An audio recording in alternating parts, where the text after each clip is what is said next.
You breathe roughly 15,000 times a day, and not once has anyone told you that each of those breaths is working a pump, a real mechanical pump, moving real fluid through 600 filtration stations scattered the length of your body, carrying the waste your cells throw off, the immune cells your body sends out to patrol, and the inflammatory debris your tissues need hauled away.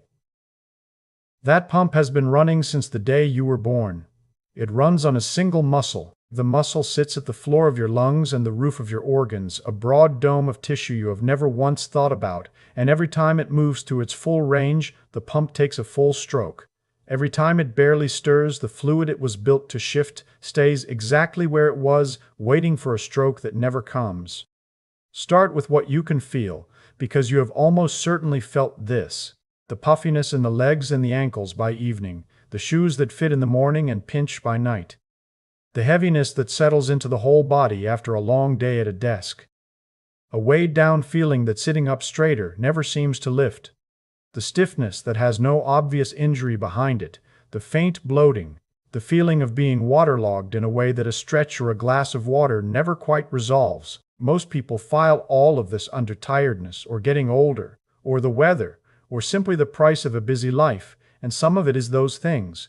But what if a good share of it is simpler and more mechanical than any of that? What if a real part of it is fluid, plain ordinary fluid that should have been collected and carried away and returned to the bloodstream? Instead, it sits in the tissues where it was never meant to stay, because the pump built to move it has been idling at a fraction of its power for years on end, and you never knew the pump was there. Here is the shape of the whole thing, stated once so the rest has something to hang on. The person who has breathed shallowly for 20 years has been running this pump at somewhere between 15 and 30% of its mechanical capacity, for every one of those daily breaths. Picture that. A pump built for a full sweeping stroke, taking a shrug of a stroke instead, every waking hour for 2 decades. The fluid that should have been cleared is sitting in the tissues right now. What that stalled fluid does, once it settles in and stops moving, is the whole answer, and it is not pretty. But it will not make sense, and the fix will not make sense until you see how this pump was built to run in the first place. So let me build it for you piece by piece, and hold the answer until the machinery is clear. Begin with a fact that should stop you for a second. There is a fluid inside you, liters of it, that has no heart. Your blood has a heart, of course, a relentless pump firing 100,000 times a day and pushing 5 liters a minute through a closed loop of vessels. Everyone knows the blood has a pump. Almost nobody stops to ask about the other fluid. Because there is another one, 2 to 4 liters of it moving through you every single day, traveling a completely separate network of vessels and capillaries and hundreds of filtration nodes, and it is called lymph. And it has no pump of its own. The whole network runs without a heart, a motor, or any dedicated engine anywhere along its length. Yet it moves, every day, carrying a workload the blood cannot touch. Lymph carries the things blood leaves behind. Cellular waste hauled out of the tissues, excess fluid that has leaped out into the spaces between your cells, immune cells riding from one station to the next, inflammatory signals being carried off for processing, even the fats absorbed from your last meal, ferried out of the gut through vessels built for exactly that purpose. It is a second circulation, running quietly in parallel with the one everybody knows about, and it handles the jobs the bloodstream cannot. So how does it move? By 3 mechanisms, none of them a heart. The first is the squeezing of your skeletal muscles as you move. Every time a muscle contracts, it bulges and presses on the lymph vessels threaded through and around it. Those vessels are fitted with one-way valves, so the squeeze nudges the fluid along in one direction only. This is the calf pump, the mechanism that carries lymph up out of your legs against gravity every time you take a step. It works only while you are moving, which is part of why sitting still for hours lets fluid settle in the legs. The second means is the pulse of your arteries. Your lymph vessels often run right alongside your arteries, and every heartbeat sends a pressure wave down the artery that presses rhythmically on the neighboring lymph vessel, milking it along a little with each beat. It is a gentle contribution, but it runs day and night without pause. And the third, the one that does the heavy lifting, is the diaphragm. That single dome of muscle is the primary pump for the great central lymph channel, the one that drains most of the lymph in your entire body. The diaphragm sits at the center of that transport, as shields mapped and tracing how lymph climbs the great duct of the chest. Most of your body's drainage, then, rides on one muscle. The legs have their pump. The arteries lend their pulse. But the muscle in the middle of you, the one moving all day and all night without pause, is the engine the whole system leans on. To see why that one muscle matters so much, you have to see where it sits, because the anatomy is the entire engineering of this pump. The diaphragm is the wall between two rooms. Above it, the chest, holding the lungs and the heart.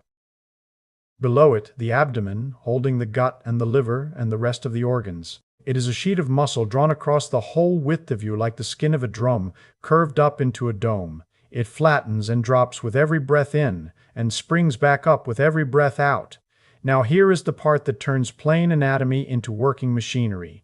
Directly beneath the diaphragm, tucked right up against its underside, sits the largest lymphatic sac in the whole body, a collecting reservoir some 5 to 17 meters long. Every drop of lymph coming up from your legs, your pelvis, and your entire gut pools into that sac first, gathering there before it goes anywhere else.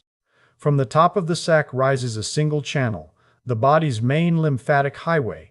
It climbs up through an opening in the diaphragm itself, travels up through the chest, and empties into a large vein just behind your left collarbone. Every drop of lymph from 3/4 of your body has to travel up that one channel, pass through that opening in the diaphragm, and reach the bloodstream there. It is a single-lane road, and the diaphragm stands directly over its on-ramp. Look at what that arrangement means. Well, the pump muscle rests directly on top of the collection reservoir. The muscle contracts and drops, the reservoir gets compressed from above, and the fluid inside it has nowhere to go but up the channel and out, whatever you want to credit for the design of the body. It placed the pump exactly where it would do the most good, resting its full moving weight on the very sac it was built to squeeze. Anatomy made the placement, and the placement made the pump. Put the muscle on top of the reservoir, and every contraction becomes a stroke. Which brings us to the physics of the stroke itself, the pressure story, and this is where the whole thing becomes not just plausible, but calculable. Notice your own breathing for a second right now. If your shoulders are rising and your belly is still, you are watching the shallow stroke happen in real time. What exactly happens in terms of pressure each time that muscle drops? Follow one breath in. As you inhale, the diaphragm contracts and drops downward. In the shallow breathing most adults do without thinking, that is 1 to 3 centimeters.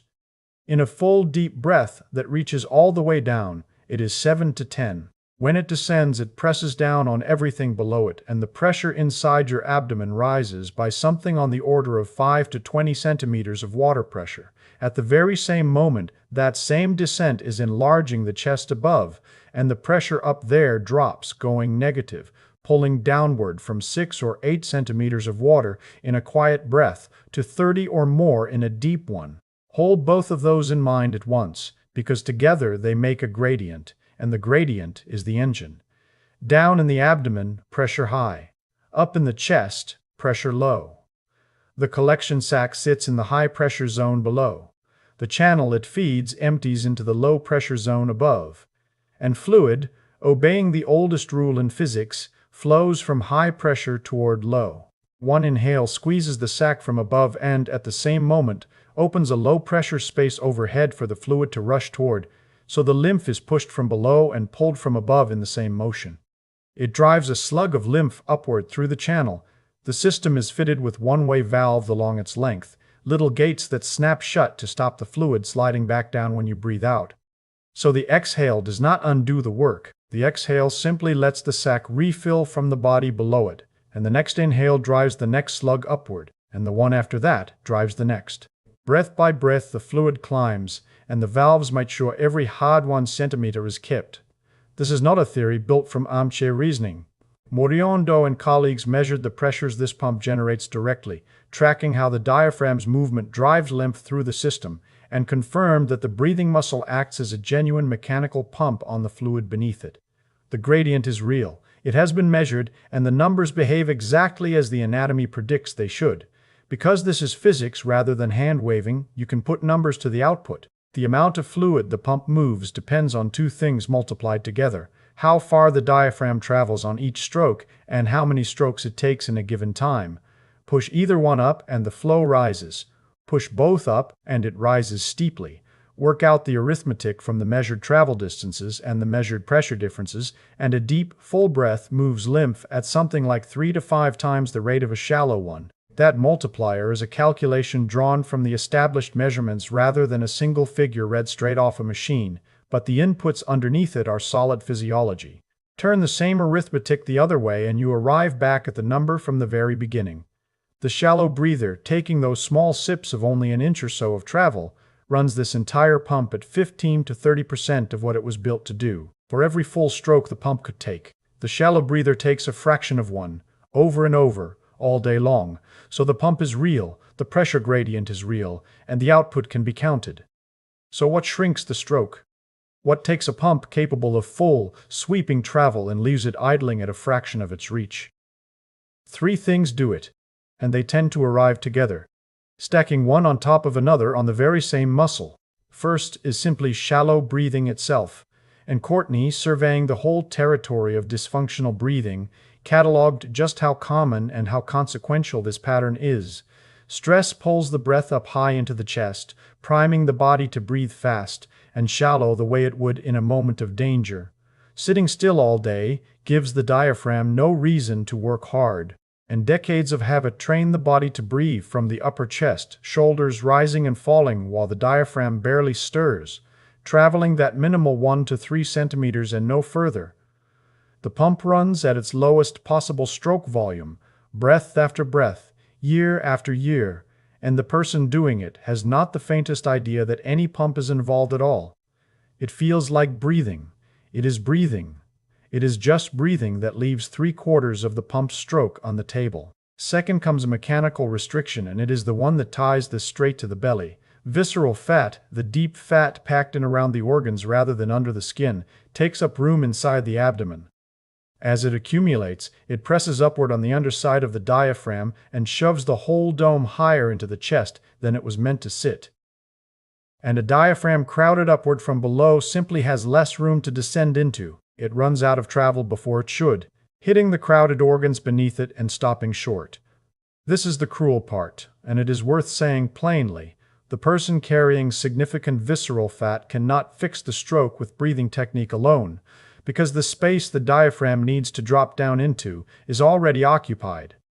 And the loop turns on itself viciously. The very same stress hormones that drive the shallow chest breathing in the first place also drive the body to lay down more of exactly this deep visceral fat, which crowds the diaphragm further, which shortens the stroke again, which stalls the pump further still. Third, and least suspected, is your posture. Sit hunched forward at a desk for hours, day after day, year after year, and the junction where your lower ribs meet your lower back stays folded shut in that collapsed position. Now the diaphragm does not just float freely. It anchors down into that very region with 2 muscular legs, tendons that reach down and grip the front of the spine to give the dome something to pull against.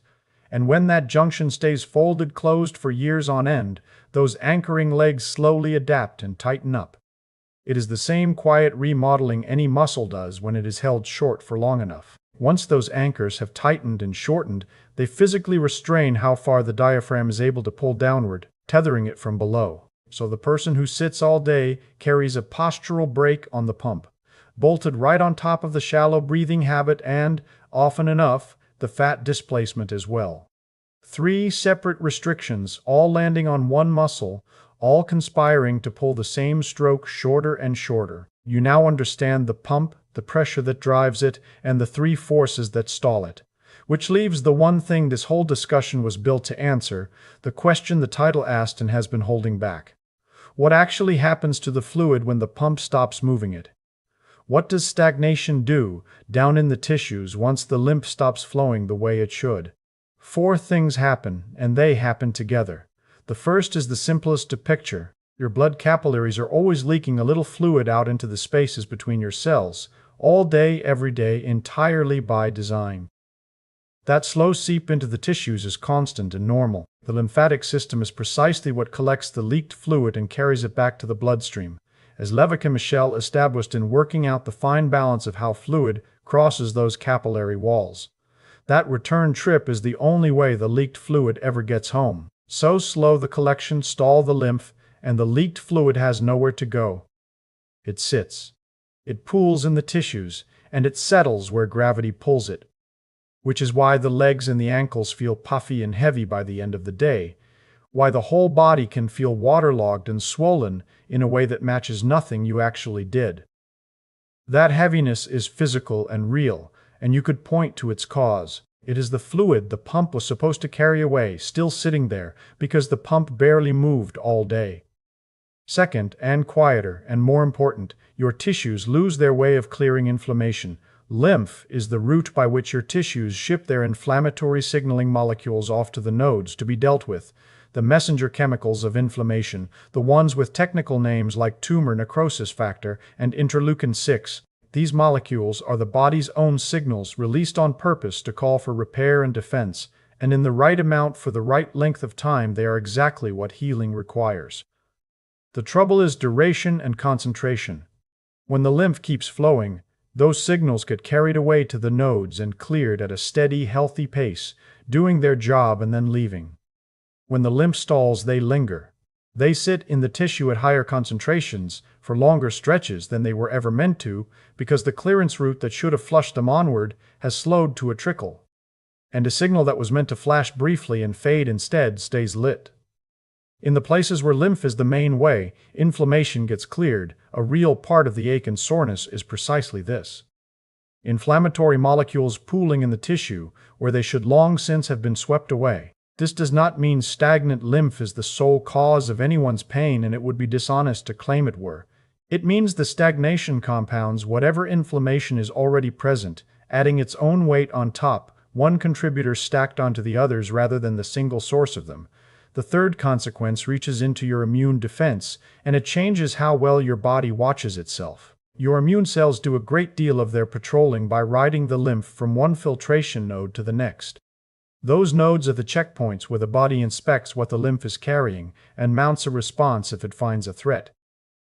The traffic through those checkpoints depends entirely on flow. Slow the flow, and fewer immune cells pass through each node in a given hour. The whole surveillance network, the system that is supposed to be constantly sampling and checking and responding to what turns up, simply runs slower, with less traffic reaching the very stations that do the inspecting. The defense stays on. It simply patrols less often, the rounds spaced further apart, so more can slip past between them. The immune cells that would have caught a problem early are still made, still capable, still willing. They just arrive at the checkpoint later and in smaller numbers because the current that carries them there has slowed. Reduced flow means reduced watch. Forth comes the plain accumulation of ordinary waste. Every cell in your body is constantly producing metabolic garbage as it goes about its work, the spent byproducts of staying alive. The veins carry off a great deal of that load, but the lymphatic system is what clears a meaningful share of whatever the veins miss. When the lymph sits still, that share simply stops being cleared. The waste lingers in the fluid around the cells, and that lingering is what gets felt as the stiffness, the dull achiness, the sense of a body that has not been properly rinsed out. There is nothing exotic about it. The fluid that should have carried the garbage away is not moving, so the garbage stays where it was made, and the tissue it stays in is the tissue that aches. The fluid pooled and the inflammation concentrated.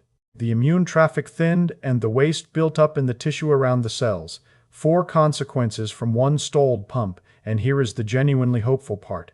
A single action reverses all 4 of them at once, and it has been hiding in plain sight this whole time, sitting in the testimony of people who stumbled onto it without ever understanding why it worked. Think about who tends to report feeling unexpectedly well inside their own bodies, lighter and clearer than their age or their habits would predict. Singers, players of wind instruments, the flute and the trumpet and the clarinet, people with a serious meditation or breathwork practice. For generations, these people have described a lightness and ease, a sense of the body running clean, and they have mostly chalked it up to relaxation or discipline or the general good of the activity. The real reason underneath it is mechanical, and it is specific, and so every one of those practices runs the diaphragm through its full range, over and over, for the length of the session.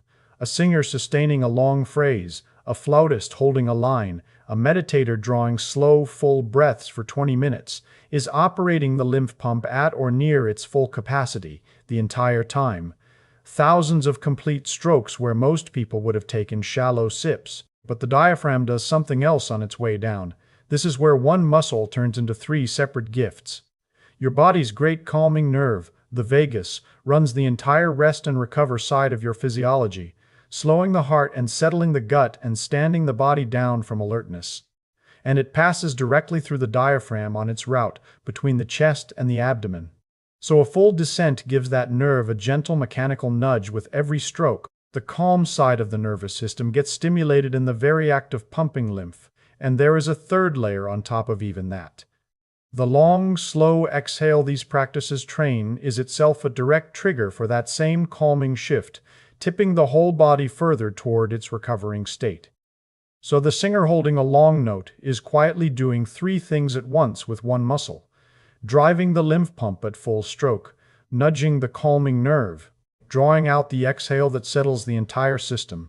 One muscle, three benefits, none of them requiring anything more exotic than learning to move the diaphragm through its full and natural range, which points straight at the way out, and the way out is almost aggressively simple.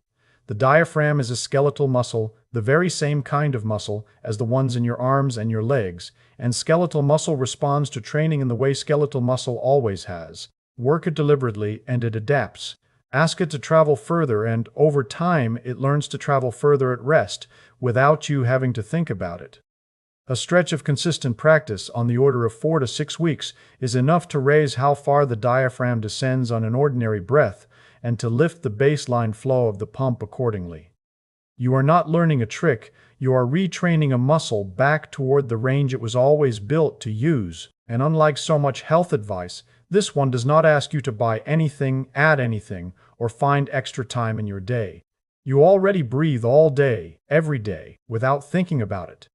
The only change is how far the muscle moves on some fraction of those breaths. A few minutes of deliberate deep breathing that gradually teaches the diaphragm to sit lower and travel further even when you are not thinking about it. And as the flow comes back up, it begins clearing exactly what the stagnation had let pile up, in the same order the stagnation created it. The pooled fluid drains and the puffiness and the heaviness recede. The concentrated inflammatory signals get carried off to the nodes at last, and their contribution to the ache eases. The immune traffic picks back up, and the patrol through those filtration stations returns toward the pace it should always have run at. The lingering metabolic waste finally gets rinsed away, and the stiffness loosens its grip.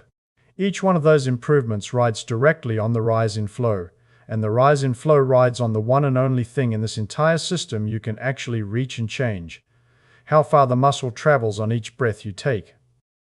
15,000 breaths a day, each one either a pump stroke or a stroke, the fluid mist. The diaphragm, dropping a full 7 centimeters, presses down on the collection sac, drives a slug of lymph up the great channel, and empties it into the vein behind the collarbone, working across the pressure gradient that the inhale opens and the valves hold. The next breath drives the next slug, and the one after that the next. The person who breathes shallowly for 20 years ran this pump at a fraction of its reach for every one of those 15,000 daily strokes. The fluid sat, the inflammatory signals concentrated, the immune traffic slowed, and the waste gathered.